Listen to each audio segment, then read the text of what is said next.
hemos invitado precisamente a un médico de familia, a Fernando Fabiani, que tiene décadas de experiencia, porque en todos estos años trabajando con los pacientes se ha dado cuenta de una realidad. Cada vez estamos más hipervigilantes con los síntomas y cada vez estamos más obsesionados con nuestra salud. Entonces, todas sus reflexiones sobre el tema las ha condensado en un libro que se titula La salud enferma, que ha publicado Aguilar. Fernando Fabiani, ¿qué tal? Buenas noches, bienvenido. Hola, buenas noches, Mara. Fernando, ¿desde cuándo notas tú que estamos obsesionados con la salud? O sea, ¿esto es un mal del siglo XXI? Hombre, sin duda es un mal del siglo XXI, y no solo te diría del siglo XXI, sino también de las sociedades más avanzadas. Es curioso, pero hay datos que demuestran que los lugares del planeta en el que los niveles, digamos, de salud son mejores, de manera objetiva, peor es a veces la autopercepción de salud que tenemos, es decir, que nos llenamos de un montón de preocupaciones acerca de nuestra salud que muchas veces lo que hacen es alejarnos de ella. ¿Y a qué lo achacas, doctor? O sea, ¿es a los mensajes que llegan de esta sociedad, como dices? ¿Es a las redes sociales? ¿Es a la publicidad? ¿Es a la idealización de estar siempre perfectos? ¿A qué lo achacas tú? Yo diría que es una mezcla de las dos cosas que has comentado, ¿no? Una de ellas es que nuestra sociedad ha idealizado el concepto de salud, ¿no?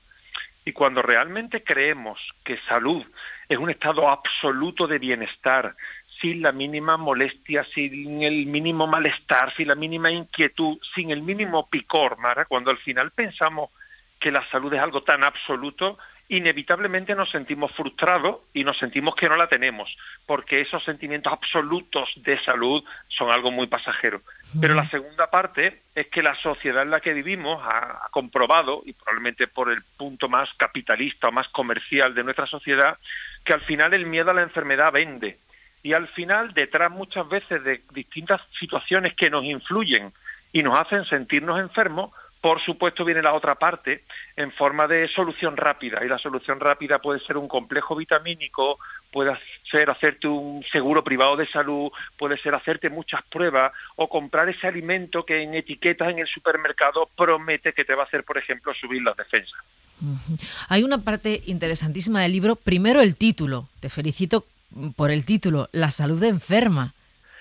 Sí, y además creo que la salud enferma, ahí enferma juega como verbo y también juega como adjetivo, porque este sentimiento de salud nos enferma y por lo tanto juega como verbo, pero también es que este concepto de salud está enfermo en sí mismo, ¿no? Yo creo que al final, cuando perseguimos de manera obsesiva la salud, lo que hacemos es alejarnos de ella. Y es muy importante encontrar ese equilibrio de disfrutar de la vida y de hacer las cosas que son realmente importantes. Si es que al final buscar la salud es algo tan sencillo como comer mejor, y hablamos de más vegetales, más legumbres, más frutos secos, hablamos de hacer ejercicio y hablamos de evitar los tóxicos, fundamentalmente alcohol y tabaco, alcohol y tabaco, lo más generalizado. Sí, sí. Esa es la base de la salud, de Mara. Luego, sí. Es tan fácil decirlo, doctor, pero luego la cervecita, que no pasa nada por una. Pero, en fin, ya sabemos, ¿no? Que es facilísimo decirlo y luego es difícil cumplir. Quiero salir a andar todos los días, pero al final hoy me da pereza. Bueno, te decía que me ha encantado, bueno, el título, ese doble sentido, y luego que el libro tranquiliza.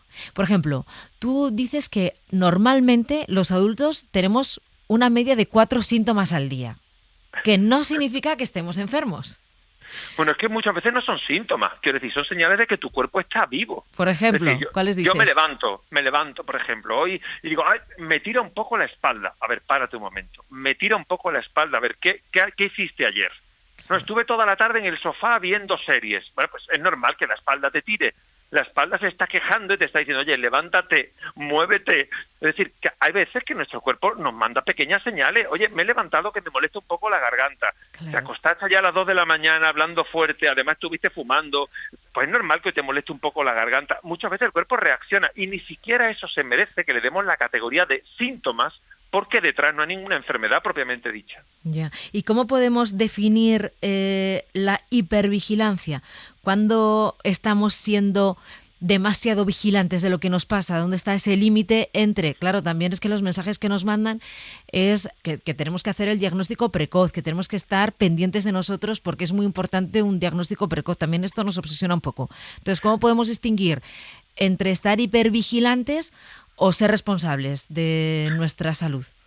Pues fíjate, por una parte creo que es importante entender, y lo decías muy bien, que nuestra sociedad vive en una dualidad permanente, Dr. Jekyll y Mr. Hyde, ¿no? Por una parte, más vale prevenir, ¿no? Que nos lleva a hay que consultar pronto, como tú decías. Pero por otra parte hay otro mensaje que también es cierto, y es aquello tan sabio de como vayas al médico seguro que te encuentra algo, ¿no?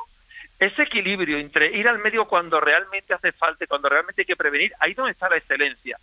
Seguramente la clave está en una cosa que yo defino como el PTI, como las siglas de paciencia y tolerancia a la incertidumbre. Es decir, me aparece un pequeño malestar, no lo sé, pues decíamos antes, ¿no? Me duele un poco la garganta. Sí. ¿Me preocupo? No, paciencia, a ver cómo va. Oye, mañana igual me duele menos, o igual incluso dura 2 o 3 días, pero es un dolor, no aparece fiebre alta, no hay otros síntomas. No me debo preocupar, ahí va esa paciencia y esa tolerancia a la incertidumbre, es decir, yo no sé seguro cuando me empieza a doler la garganta ahora mismo, Mara, si dentro de 2 horas voy a tener una fiebre de 39,5, pero acepto la incertidumbre de, oye, voy a ver qué pasa. Y si van evolucionando las cosas bien y no aparece un síntoma grave y no aparece algo que sea preocupante, me puedo permitir esperar para ver si es una pequeña molestia que se resuelve sola. Cuando aparecen datos que hacen que hay que consultar, evidentemente, pues hay síntomas graves en sí mismos, un dolor en el pecho, vómito, sangre o un dolor insoportable, evidentemente sí, no estamos hablando o hago de pis esperar, con sangre también. No, y la fiebre también es un síntoma al que hay que estar atento, no si la tienes un día, pero si la fiebre se repite. Un día un analgésico no te baja, otro día la fiebre también es un síntoma al que hay que estar atento, ¿no? Lo decías muy bien. También depende de la evolución y del contexto, ¿no? Te pongo 2 ejemplos muy diferentes. Época de gripe, que estamos saliendo de ella. Si en mi casa ha habido ya 2 con gripe y yo mañana tengo fiebre de 39 y tengo dolor de garganta, me duele todo el cuerpo, Mara, pues probablemente no me tenga que preocupar lo más mínimo, aunque tenga una fiebre alta. ¿Por qué? Porque estoy en un contexto que entiendo. Y hablamos de esta incertidumbre, dentro de la incertidumbre, lo mal es que tenga la gripe como la acaba de pasar mi mujer y la acaba de pasar mi hijo. En este contexto no, pero si estamos hablando mañana de la misma fiebre, pero en una persona, te pongo un ejemplo completamente diferente, que está recién trasplantado, pues para esta persona la mínima aparición de fiebre tiene que llevarle a consultar al médico, pero en 10 minutos. Claro.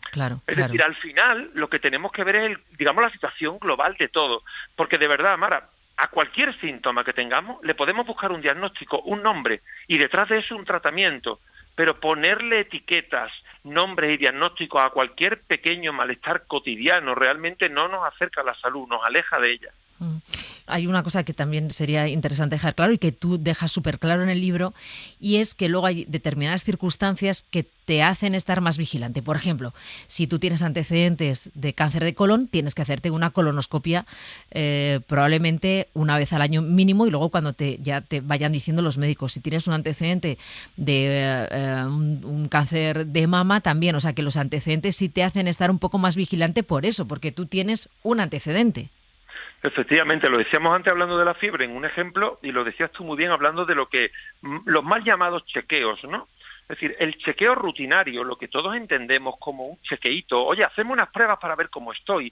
Esto no lo digo yo, que si lo dijera yo no tendría ninguna importancia. Lo dice la iniciativa Cochrane, que es una iniciativa a nivel internacional de altísima reputación y prestigio, que dice que los chequeos rutinarios de salud no han demostrado utilidad para la salud, que aumentan los diagnósticos, aumentan los tratamientos, pero no mejoran tu salud.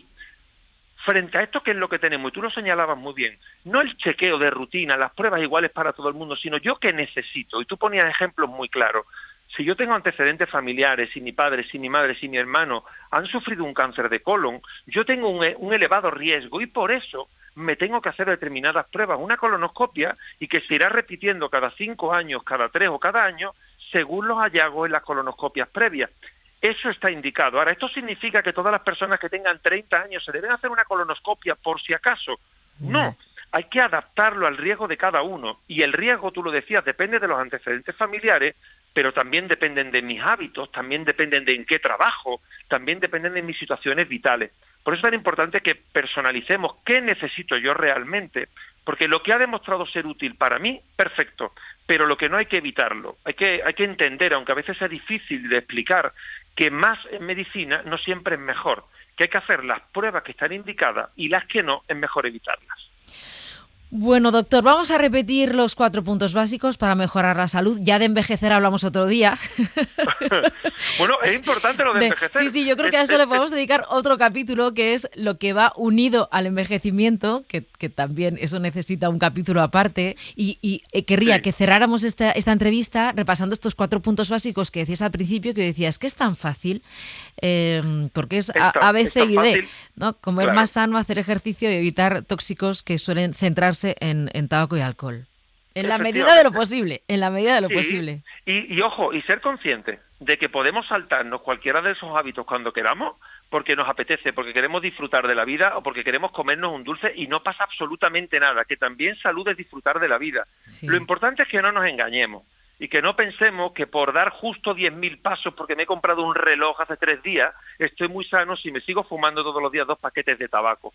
No busquemos atajos, Mara. Seamos conscientes de lo que es importante, cómo tenemos de verdad cuidar la salud y huyamos de esos cantos de sirena que nos prometen una salud falsa, insisto, en forma de complemento, de suplemento, de hacerme muchas pruebas o muchos chequeos o de tomarme un alimento que promete ser milagroso. Que no, que la salud es sencilla, pero como tú decías, a veces es difícil de cumplir esos hábitos que son tan importantes. Sí, luego muchas veces con esto del envejecimiento, ¿no? Decíamos, no, es que claro, es que cada vez me cuesta más, es que me duele tal, es que me duele cual. Y entonces esa es la típica excusa para no salir a caminar, no hacer nada de deporte, quedarte en el sofá, y entonces eso conlleva sobrepeso. Tenemos que darnos cuenta también de cómo nosotros vamos cambiando nuestros hábitos y que muchas veces van a peor en lugar de ir a mejor. Cuando teníamos hace 10 años hacíamos una vida súper activa y de repente 10 años después ya igual no la hacemos tan activa. Claro, con el envejecimiento hay que tener 2 claves. Primera, y esto hay que decirlo alto y claro, el envejecimiento no es una enfermedad, y lo digo porque a veces lo parece. A veces vemos por ahí medicina anti-envejecimiento. Medicina anti-envejecimiento no, porque no es una enfermedad. Evidentemente lo que tenemos que hacer es ir adaptando nuestros hábitos, y el ejercicio físico es bueno a cualquier edad. Evidentemente, si yo con 70 años me da por empezar a correr y hacer una maratón, oye, pues igual, no sé si es el mejor momento para eso, o para empezar a jugar al pádel con 80. Igual no.